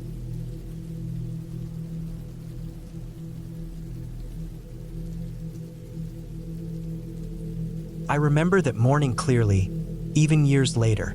It started like any other hiking trip I had ever taken, with the sun barely rising above the horizon and a crisp chill hanging in the air. I had packed my bag the night before with meticulous care, making sure I had enough water, snacks, a first aid kit, a map, and a flashlight with fresh batteries. The forest trail I had chosen was somewhere I had read about online, a supposedly quiet, remote area, far from any road or human settlement. I had wanted the solitude, the chance to disconnect completely, to be alone with nothing but the trees, the wind, and my own thoughts. The trail began gently, a narrow dirt path winding through dense pine trees, their trunks tall and straight like silent sentinels. The air was earthy, rich with the smell of damp soil and pine needles, and there was a slight fog hanging between the trunks, softening the sunlight into pale gold streaks. The sounds were subtle, birds chirping occasionally, the faint rustle of small animals in the underbrush, and the soft crunch of my boots on the packed dirt. I felt a calm that comes only from deep immersion in nature, the kind of calm that makes you feel almost untouchable. For the first few hours, everything went smoothly. I followed the trail carefully, marking landmarks in my mind, and occasionally consulting the map to confirm my position. There were a few small streams I had to cross, hopping from rock to rock, and I found myself enjoying the small bursts of adrenaline from balancing on wet stones. I passed clusters of wildflowers and moss-covered logs, and every now and then a deer would dart silently across my path, vanishing into the trees before I could react. I thought I had chosen the perfect day for hiking, the sky clear above the thick canopy, the temperature moderate, and the forest quiet except for the occasional bird call. Around mid-morning, I reached a part of the trail where it narrowed significantly, the trees growing closer together, their branches tangled, forming natural arches over the path. The ground became uneven, with roots and rocks jutting up, demanding my full attention with every step. I slowed my pace, focusing on careful footing. That's when I first noticed something unusual. Faint tracks in the dirt, not quite human, not quite animal. They were difficult to identify, partially obscured by fallen leaves, but they seemed deliberate. I paused, squinting, trying to make sense of them. They were too large to be a small animal and too erratic to belong to a hiker. My stomach tightened, but I told myself it was probably just a large dog or a wild animal passing through. I pressed on, but the unease stayed with me. By noon, the trail began to ascend steeply, climbing the side of a ridge. My legs burned with exertion, and I stopped frequently to catch my breath. The trees thinned out here, giving way to rocky outcrops and patches of low shrubs. From higher up, I could see stretches of the forest I had passed through, the sun glinting off a small river in the distance. The view was breathtaking, but it also gave me a strange sense of exposure, as if I were suddenly very small in a vast, indifferent wilderness. After reaching the ridge, I followed a winding path that descended into a valley, a narrow gorge with steep walls on either side. The temperature dropped noticeably as the sunlight barely reached the floor of the gorge. The air smelled different here, wetter and colder, with hints of moss and decaying leaves. I had to navigate carefully, using my hands to steady myself against jagged rocks in some places. My pace slowed considerably, and the tracks I had seen earlier reappeared, clearer this time. They led further down the gorge, deeper into the isolated area. My mind kept returning to them, wondering if they belonged to a lost hiker or some large animal, maybe a bear, though I didn't hear the typical growls or rustles of one nearby. By mid-afternoon, I reached a small clearing beside a stream. I knelt to drink some water, my boots sinking slightly into the wet soil. While resting, I noticed signs of disturbance in the area. Broken branches, flattened grass, and stones moved aside as though someone, or something, had recently passed through. My heartbeat quickened slightly, but I rationalized it. This was wilderness. Animals disturbed areas all the time. I packed my bag and continued. This is when things began to turn distinctly wrong. The trail started disappearing intermittently, the markers on the trees faint or non-existent. I realized that in some stretches I had to climb over fallen trees, scramble up steep rocks, and step carefully through dense underbrush. My sense of direction became critical. I checked my map repeatedly, trying to stay oriented. I knew the main trail was supposed to curve back toward a wider path leading to a ranger station several miles ahead. But the more I moved, the more the terrain seemed to twist into something unfamiliar. Hours passed. My energy began to wane. I had only a few small bottles of water left, and the snack bars I had packed were gone. My feet ached, and the muscles in my legs burned from constant climbing and careful stepping over rough ground. Shadows grew longer as the sun sank lower. The forest seemed to grow quieter, almost unnaturally so. I realized I had not seen any birds or small animals for some time. That silence carried weight, an oppressive heaviness that made each rustle of leaves and snap of a twig seem amplified. Every time I turned my head, I half expected to see movement in the corner of my vision, but there was nothing. Eventually, I stumbled upon what appeared to be an abandoned fire pit near a small rock outcrop. It had no recent ashes, but some scattered stones suggested people had gathered here before. I considered resting there, but it was exposed, with no real shelter from the cold evening wind that had begun to creep down the valley. I pressed on, knowing instinctively that stopping might not be safe, not when I wasn't certain of the trail. As night approached, I realized I was completely off the map. My sense of direction, which had been relatively strong, failed me entirely. Every path looked the same. Dark shadows between trees, the occasional rock jutting out, the gurgle of a distant stream echoing strangely in the narrow gorge. I began marking trees with small scratches from my knife, trying to create some reference points. My hands were trembling from exhaustion and anxiety. I had a flashlight, but it only illuminated a narrow circle in front of me. I knew I needed to find a safe spot for the night, somewhere I could rest without risking injury or exposure. I found a small overhang of rock that offered partial shelter. It wasn't much, but it would have to do. I unpacked my bag, spread out a thin emergency blanket, and ate the last of my food. My mind replayed the day's events. The strange tracks, the unusual silence, the feeling of being watched even when I knew it was likely only my imagination. I tried to calm myself, reminding myself that no one was out here to harm me, that I was simply lost and alone in the forest. The cold crept into my bones, making me shiver, and sleep came in brief, uneasy bursts, interrupted by every unfamiliar sound. Morning arrived, gray and overcast. I had survived the night, but my morale was low. My feet were swollen, my clothes damp with dew, and I had only a little water left. I knew I had to keep moving. I tried retracing my steps from the day before, but the forest seemed to have shifted overnight. Landmarks I thought I had memorized looked different, twisted by perspective and the dim morning light. The tracks I had noticed earlier were gone, leaving no clue to follow.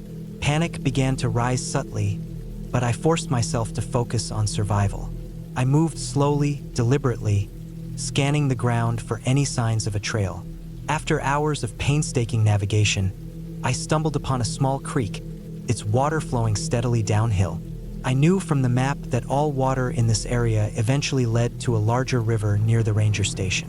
I decided to follow it, reasoning that water could never lead me completely astray.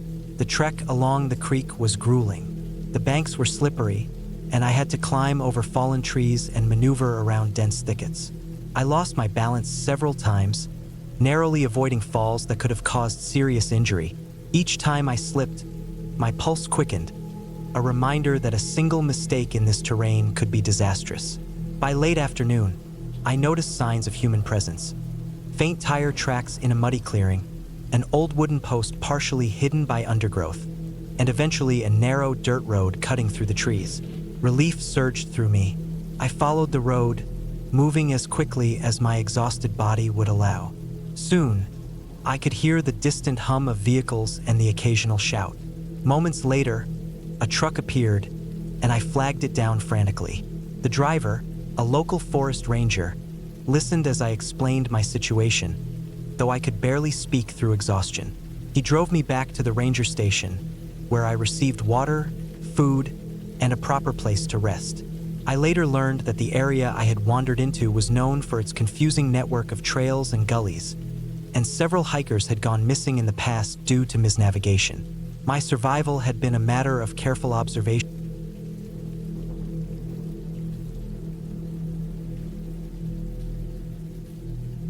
I remember every step leading up to that day like it was etched in my memory in high definition, sharper than any photograph could capture. I had decided to go on a solo hike in a remote section of the forest I had read about online. It was a place few people ventured, and the trail was described as challenging, unmarked in certain areas, and with steep inclines that could be treacherous after rain. The idea of being alone in the wilderness was thrilling to me. I liked the solitude, the silence that was broken only by the wind through the trees, the rustle of leaves, the occasional snap of a twig. There was a thrill in knowing I had only myself to rely on, but that thrill came with a constant awareness, a subtle nervousness that something could go wrong. I started my hike early in the morning, just as the sun was beginning to rise, casting long shadows through the forest. The air was crisp, cool against my skin, carrying the earthy smell of wet leaves and soil. I had packed carefully, plenty of water, energy bars, a first aid kit, a compass, a map that was more hopeful than precise, and a headlamp. I knew that in remote areas, GPS could fail and cell signals could vanish in a heartbeat. I was confident in my preparation, but there was also that undercurrent of unease that I carried without thinking about it consciously. The first few miles were smooth. The path was narrow, covered with fallen leaves, and lined with dense underbrush. Birds called in the trees above, and every now and then I would spot a deer or hear the rustle of a small animal moving through the brush. I kept a steady pace, taking in my surroundings, occasionally marking the trail on my map, checking my bearings. The forest felt alive, but not threatening. I felt capable, self-reliant, ready for anything that nature could throw at me. Around mid-morning, I reached a section where the trail steepened dramatically. Rocks jutted out of the earth, covered in moss, slick from the previous night's rain. Roots snaked across the path, making footing tricky. I had to slow down, planting each foot carefully, using my trekking poles for balance. Every so often, I would stop to rest, catching my breath and sipping water, scanning the forest for landmarks. There was something unsettling about this part of the hike. The way the trees seemed to press closer together, the shadows that deepened beneath the canopy, the almost total silence except for the occasional distant call of a bird. At some point, I misjudged my footing and slipped on a moss-covered rock. My ankle twisted sharply beneath me, sending a jolt of pain up my leg. I fell onto my hands, scraping my palms and knees, and I stayed there for a moment, breathing hard, my heart pounding, trying to assess the injury. The ankle was swollen immediately, a dull, throbbing pain radiating through it. Panic began to creep in. Being alone with an injury in this forest could quickly turn dangerous. My mind raced through the options. I could try to hobble back down the trail, but the descent was steep, and I risked making the injury worse. I could stay put and hope someone came along, but I knew this was a remote trail. The chances of encountering another hiker were slim. I decided to keep moving, slowly, carefully, testing my ankle with each step. I wrapped it with the elastic bandage I always carried, and I shifted my weight to avoid putting too much pressure on it. The pace was agonizingly slow, and I had to stop frequently, leaning on my poles and taking deep breaths to steady myself. Every sound in the forest became amplified: the crunch of leaves underfoot, the distant call of a bird, the wind whispering through the trees. I couldn't shake the feeling that I was being watched, even though I knew it was irrational. My mind played tricks, turning every rustle into a potential threat. As I continued, the trail began to disappear under thick brush. The map indicated a faint path, but the markers were long gone, washed out by rain and time. I realized I had to rely on my instincts and my compass. I kept moving, forcing myself not to panic, but the reality of my situation was sinking in. I was deep in the forest, with a swollen ankle, no clear path, and daylight slowly slipping away. I began to think about shelter. I needed a safe spot before darkness fell. I spotted a small clearing up ahead, relatively flat and free of debris. I limped toward it, dragging my poles behind me, and assessed the area.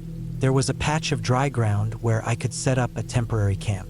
I dug out my emergency blanket, laid it on the ground, and settled in as best I could. My ankle throbbed with every heartbeat, and my muscles ached from the slow, careful movement. I tried to ration my water and food, knowing I might be here longer than I expected. The hours passed slowly. The sun dipped lower, filtering through the trees in shafts of gold and red. Shadows stretched and shifted, and the forest grew colder. I wrapped myself tightly in the blanket, trying to keep warm. I kept my headlamp within reach, knowing I might have to navigate in the dark. I realized how vulnerable I was. Alone, injured, surrounded by dense forest, with the possibility of wildlife around me. It was a sobering reality. As night fell, the forest transformed. The familiar sounds faded, replaced by the eerie rustle of leaves, the snap of distant branches, and the occasional cry of a nocturnal animal. I stayed as still as possible, listening, trying to calm my racing mind. Every noise made my heart leap, but I reminded myself that most of it was natural, that panicking would only make the situation worse. I focused on staying calm, conserving energy, and keeping my ankle stable. I thought about signaling for help. My phone had no signal, but I had brought a whistle. I blew it periodically, hoping someone might be in the area to hear it. Hours seemed to stretch endlessly. I was aware of the cold seeping into my bones, the ache in my joints, the persistent throb of my ankle. Hunger and thirst pressed at me, but I had to wait. I couldn't risk moving until I had a plan. At some point, exhaustion overtook my fear. I managed to doze lightly, waking periodically to the sounds around me, checking my surroundings, making sure I was still safe. Dawn came slowly, a dim light filtering through the trees. I could see the forest more clearly now, and I began to assess my options. I had to move, had to find a way out, but carefully, keeping my injury in mind. I decided to follow a faint stream I had spotted the previous evening. Water could be a guide, eventually leading to larger rivers, trails, or even human habitation. I moved slowly, testing each step, using my poles and branches for support. The forest seemed to stretch endlessly, but I kept my focus on the stream. Every hour was exhausting, but I forced myself forward. Mid-morning, I heard the faint sound of machinery, an engine in the distance. My heart leapt. I redirected my path, moving toward the noise, limping as best I could. After what felt like an eternity, I emerged from the dense forest onto a gravel road. A logging truck passed by, its driver noticing me and stopping. I waved my arms, calling out as best I could. The driver helped me into the cab, radioing for assistance. Relief flooded me. Finally, contact with another human, a way out. I was taken to a ranger station, where they treated my ankle properly and arranged transport back to town. I spent several days resting and recovering, reflecting on the experience. The forest had been beautiful, thrilling, and terrifying all at once. I realized the importance of preparation, of respecting the wilderness, and of understanding one's limits. I had survived because I stayed calm, made careful decisions, and relied on the skills and knowledge I had brought with me. In the weeks that followed, I couldn't shake the memory of that night. The silence, the shadows, the constant awareness of vulnerability. But I also felt a sense of accomplishment, of resilience. I had faced fear alone, navigated danger with limited resources, and emerged safely. That hike changed the way I approached the outdoors. I continued hiking, but with a greater respect for the wilderness, for preparation, and for the fine line between adventure and danger. I never underestimated the forest again. Even now, when I hike, I think back to that day. I check my gear meticulously, plan my route carefully, and always carry extra safety equipment. The memory of being alone, injured, and uncertain in the forest stays with me. A reminder of both the fragility and the strength of a person when faced with real danger. It was the scariest day of my life, but it also taught me the most about patience, awareness, and survival.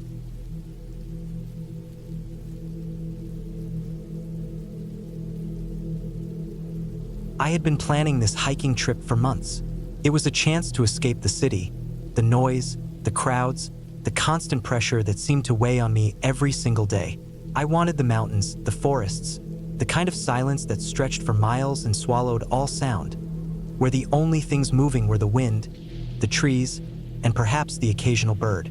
I had researched the trail thoroughly, marked every mile, every water source, every potential campsite. I had packed carefully, light but thorough backpack, water bottles, a small stove, extra clothes, a sleeping bag, first aid, map, compass, and a knife I always carried for small emergencies. I was prepared, or so I thought. I began the hike early in the morning, the sun just cresting over the distant ridges. The air was crisp, smelling of wet earth and pine, a smell I had always associated with freedom. The trail was steep at first, twisting and turning through thick groves of trees, roots snaking across the path like veins. I moved steadily, my boots crunching on the fallen leaves and twigs. The forest seemed almost alive in a way I had never noticed before. The wind pushing branches together, small animals rustling in the underbrush, the occasional bird call echoing through the trees. I felt at peace, but there was also an awareness in the back of my mind. Hiking alone always carried that edge, the knowledge that you were completely dependent on yourself. I reached the first ridge by mid-morning, a flat stretch that allowed me to rest and eat some trail mix. The view was breathtaking. Hills rolled into valleys, green and brown and gold where the sun touched them. A small river cut through the valley like a silver ribbon. I paused for a long time, watching the water move, feeling the sun on my face, and for a moment, it was perfect. I thought about how rare it was to find moments like this, moments so pure and undisturbed that they almost felt unreal. I packed up and moved on, eager to cover more distance while the daylight lasted. The trail grew steeper as I climbed higher. Rocks replaced dirt in places, and I had to use my hands to steady myself. My legs began to tire, and my breath came in short gasps. I took it slow, knowing that rushing could lead to injury. I had hiked difficult trails before, but this one was testing me.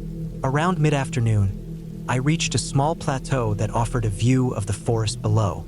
I decided to set up a temporary rest spot, sitting on a large flat rock to eat lunch. The wind was cooler now, carrying a faint scent of rain, and clouds were gathering on the horizon. I made a mental note to keep an eye on the sky, as weather could change quickly in these mountains. After about half an hour, I continued on.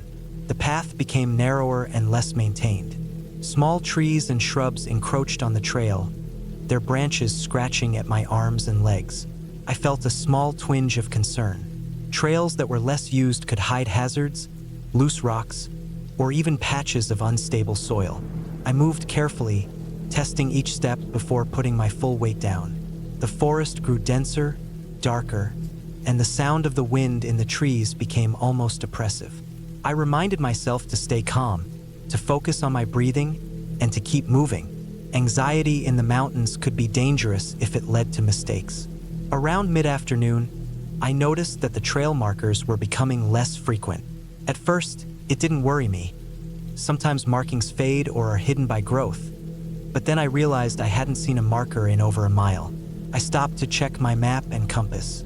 According to my calculations, I was still on the right track, but I couldn't shake a creeping feeling of unease.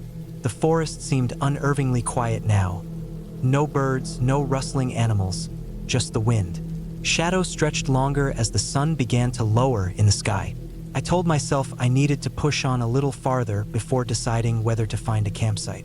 By late afternoon, the trail ended abruptly at a steep incline that looked unstable.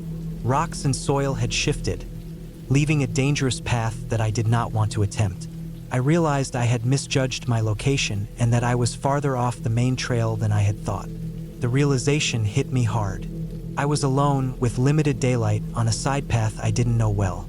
My heart rate increased and my thoughts became frantic. I sat down to try to calm myself, taking deep breaths and reassessing my options. Going back seemed the safest choice, but retracing steps in an unfamiliar, twisting trail was slow and mentally exhausting. I began the retreat carefully, focusing on every step. I tried to ignore the shadows that stretched unnaturally long in the forest, focusing only on the path. The sun dipped lower, filtering through the trees and casting strange patterns on the ground. I could feel the temperature dropping with each passing minute. I pulled my jacket tighter around me. The forest that had been peaceful hours earlier now felt alien and threatening. Every snap of a twig, every rustle of leaves made my heart jump. I forced myself to move steadily, one foot in front of the other, concentrating on balance and careful footing. Night fell faster than I expected. The remaining light disappeared quickly under the thick canopy, leaving me in near darkness. My flashlight beam was narrow, illuminating only a few feet in front of me. Shadows seemed to move around the edges of the light. I tried to ignore the rising panic. I had planned for a night in the forest, of course. I had my sleeping bag and food, but I had wanted it to be on a known path, a safe place. Now, I had to consider setting up somewhere unfamiliar. The idea of lying down in unknown terrain made my stomach tighten. There was always the risk of animals, loose ground, or getting even more lost. I found a slightly flatter area where I could set up my sleeping bag. It wasn't ideal, but it was safer than continuing in the dark. I spread out my gear, double-checked my knife and flashlight, and tried to eat something to keep my energy up. The forest noises at night were intense. Every crack of a branch or rustle of leaves seemed amplified. I convinced myself they were small animals, rabbits, raccoons, but my mind kept imagining worse possibilities. My hands shook slightly as I prepared a small makeshift shelter with my tarp, trying to make it as comfortable as possible under the circumstances. I lay down and tried to rest, but sleep was elusive. My mind kept replaying every step I had taken, questioning every decision. I felt exposed and vulnerable, acutely aware of every sound. Around midnight, the wind picked up, shaking branches and scattering leaves. I tightened my grip on my knife, telling myself to stay calm and focused. Panic could be deadly. I concentrated on breathing slowly and imagining the sun rising again, the safety of daylight bringing clarity and control. Morning finally arrived with a dull gray light filtering through the trees. The forest seemed less menacing in daylight. I packed my gear and set out, using my map and compass carefully. I knew I needed to find a proper trail before my water ran low or I made another mistake. My legs ached from the previous day's hike and the uncomfortable night, but I moved steadily. I kept marking landmarks mentally, noting distinct trees and rocks, trying to avoid getting off track again. The forest was quieter now, the anxiety from last night lingering, but manageable in the sunlight. By mid-morning, I spotted what looked like a larger path in the distance. I approached carefully, making sure it was the trail I intended to find. Relief washed over me as I confirmed it matched my map. The main trail was better maintained, safer, and had signs of previous hikers. I allowed myself a moment to feel pride for surviving the disorienting night and the dangerous stretch. The path wound through the forest, eventually leading to a small stream. I stopped to refill my water, crouching on the bank and savoring the taste of cool, clean mountain water. It was revitalizing, and it reinforced my sense of control over the situation. I had made it through the worst, and now the path was clear. The trail continued uphill, leading to a ridge that overlooked the valley below. I paused frequently, resting and appreciating the view, But now my attention was also on maintaining orientation. The sun climbed higher, and I could see the trail clearly ahead. My confidence returned gradually as I moved. By late afternoon, I reached a known campsite I had marked earlier. It was a flat clearing with a few fire rings and signs of past visitors. I decided to set up here for the night. I gathered firewood, arranged my gear, and prepared a small stove meal. The sense of normalcy of being back on a safe and marked trail was almost overwhelming after the previous day's ordeal. That night, I slept deeply, despite the cold. I had learned valuable lessons about preparation, about paying attention to every detail of the trail, and about staying calm under pressure. I realized how quickly a hike could turn dangerous, even for someone experienced. My food and water were adequate, my gear functioned well, and I had survived by making careful decisions. The forest no longer seemed threatening, but alive and intricate, full of small details I hadn't noticed before. I appreciated its beauty more than ever, now that I had experienced its unpredictability.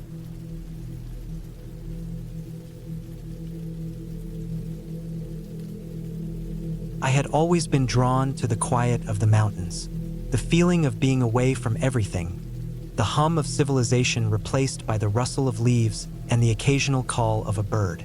That day, I decided to hike a trail I hadn't tried before, something steep, remote, and rarely visited. I packed lightly: a backpack with a few water bottles, a small first aid kit, some energy bars, a flashlight, and my phone, which I had little hope would get a signal once I left the main path. The air was crisp, the kind of cold that bites at the edges of your fingers and cheeks, but invigorates your lungs with every deep breath. The trail started well enough, a narrow dirt path that wound through thick pine forests. The smell of damp earth and pine needles filled my nose, and the sound of my boots crunching against the loose soil became almost meditative. I kept an even pace, careful to watch for roots and rocks that could trip me. Birds flitted above me, and occasionally a squirrel darted across the trail, pausing long enough to watch me before disappearing into the trees. About an hour in, the trail began to climb sharply. My thighs burned, my heart rate rose, but the exertion felt good. I paused at a small clearing to catch my breath and take in the view.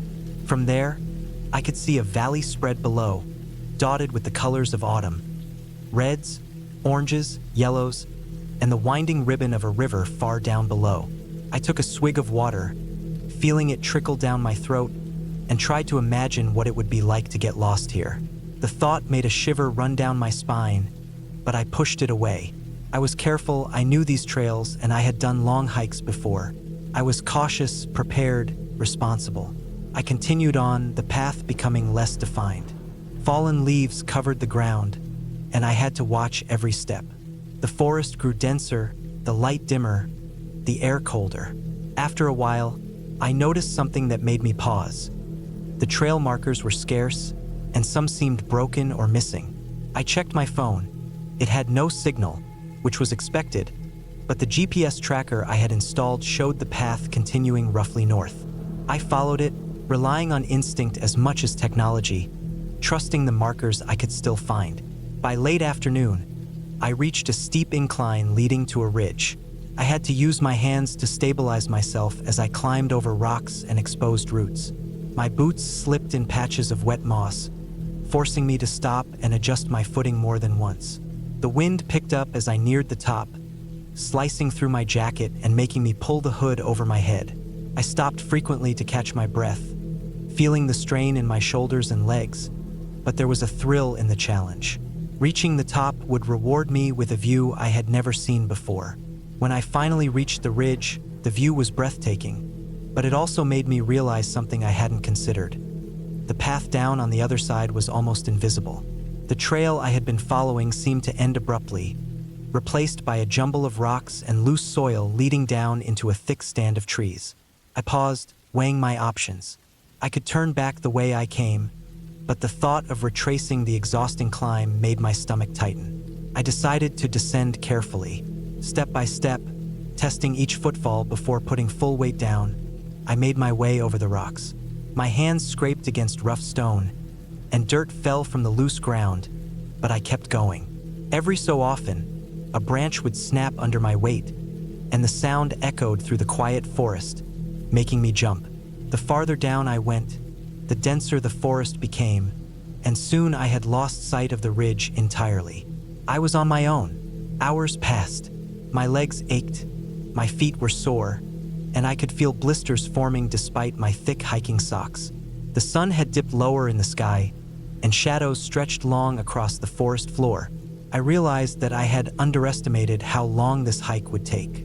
Panic didn't set in, not yet, but a gnawing anxiety began to grow. I checked my supplies. I had enough water for now, but food was limited.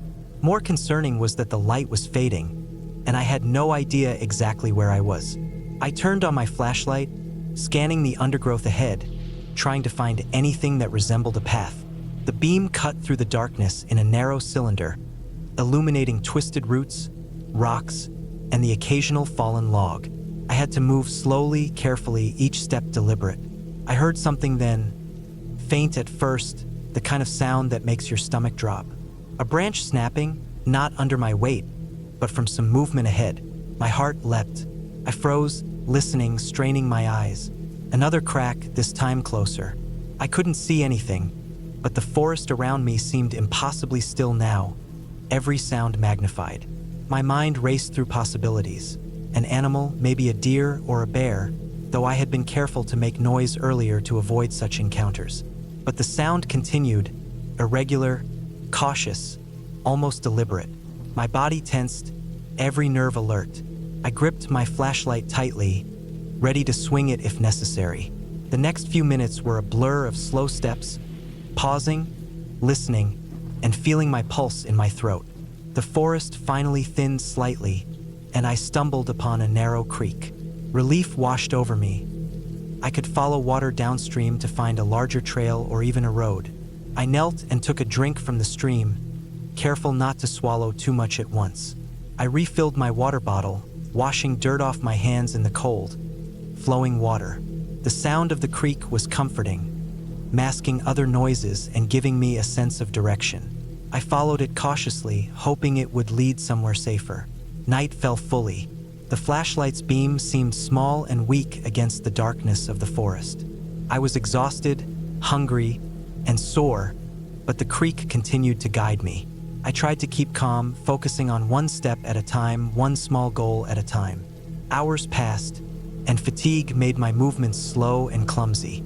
At one point, I slipped on a wet rock, scraping my hands and knee, but I kept moving. I forced myself to eat a bar, washing it down with water, and tried to keep my mind from drifting toward panic. After what felt like an eternity, I saw something ahead. A faint glow, the warm light of a cabin or a house. My heart lifted immediately. I quickened my pace, stumbling over rocks and branches, my fatigue forgotten in the surge of relief. As I approached, I realized it was an old ranger station, seemingly abandoned but still intact. I checked the area cautiously, seeing no sign of anyone inside. I used the porch as a temporary resting spot, sitting against the wall, exhausted but safe for the moment. I assessed my injuries, minor scrapes, cuts, and bruises, nothing life-threatening. I drank more water and allowed myself to finally relax a little. I knew I would need to figure out how to get out safely in the morning, but at least I had a shelter, light, and some protection from the elements. The next morning, I was greeted with the familiar sounds of the forest waking up. Birds chirped, a breeze rustled through the trees, and the sun slowly illuminated the valley below. I explored the area around the ranger station, finding an old dirt road that led downhill. Using this road, I was able to descend safely over the next several hours, careful to avoid any slips or injuries. By late afternoon, I reached a main trail where I could see hikers and eventually a ranger who directed me back to the nearest parking area. I was tired, sore, and a little shaken, but completely unharmed.